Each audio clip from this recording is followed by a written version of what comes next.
Hello friends, in this video I will show you how to print your Excel worksheet. So press Ctrl plus P.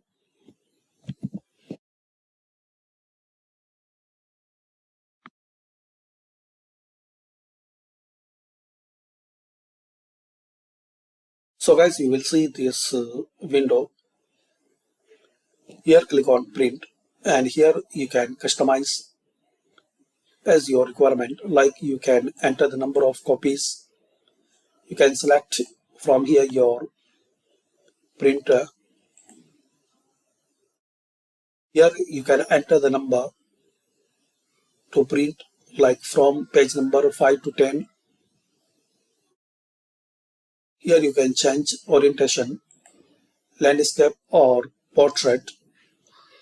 Here you can change your paper size. Here you can change margin. Then just click on print. So this way guys, you can print your Excel worksheet. Thanks for watching. Share, like and subscribe this channel.